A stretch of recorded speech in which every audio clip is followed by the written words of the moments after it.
The chair now claims his own 5 minutes to sum up the concerns I have with all of this checking that you keep assuring us is so rigorous. Your ORR director, Dunn Marcos, told the committee that HHS routinely contacts foreign consulates or embassies in order to verify UAC's documents. Is that correct?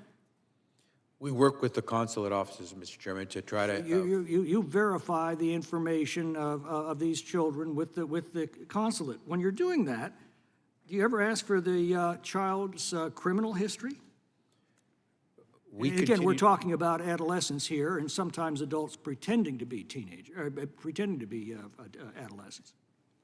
As I've said before, Mr. Chairman, we're not a law enforcement agency. We're not an immigration agency. No, you're a placement agency. You're placing these children in what you keep assuring us are carefully vetted homes, and yet, according to your own ORR director, admitting to this committee in a transcribed interview, that when HHS contacts the consulate to verify information on the UAC, they do not ask for any criminal background information on that UAC. So they don't know if it's a gang member, and they don't ask.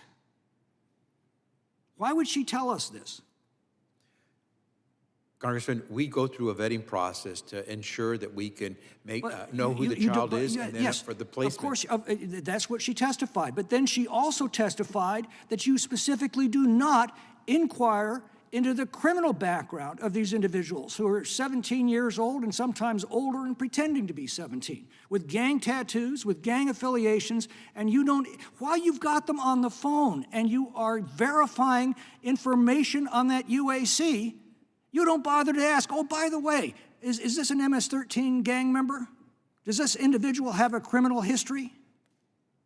And then you place them in foster homes, you release them into our communities, and there are some cases, tragic cases, where they go on to murder innocent Americans like Kayla Hamilton.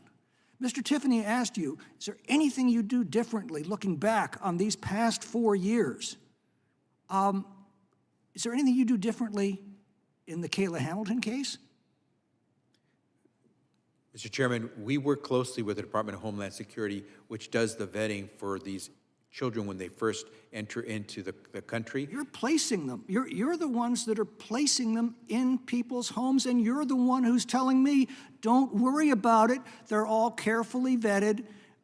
They're all secure. Don't worry that we can't reach them by phone after we've placed them in these homes. It might be they just weren't paying attention to the phone. Do you understand how do you understand how this affects the lives of a population that you've placed that's approaching the size of the state of Wyoming?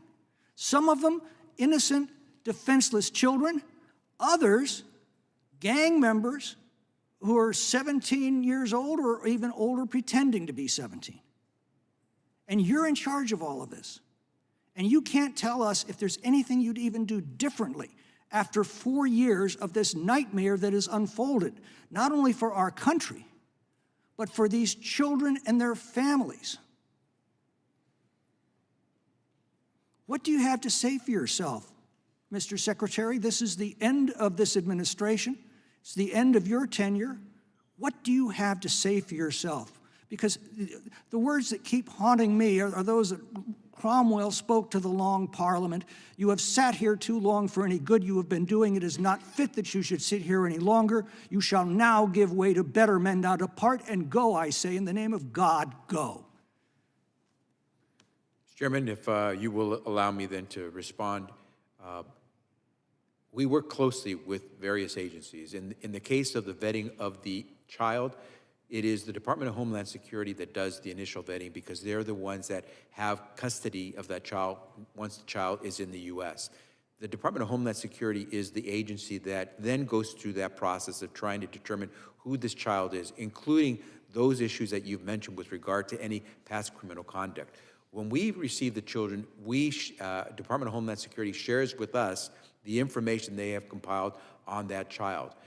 From there, what we try to do is make sure we care for the child, and in the process of trying to find them a sponsor where they can live in a community, we go through the vetting of the individual potential sponsor. Mr. Secretary, when the history of this administration is written, I would not want to be you looking back on what historians say about your tenure.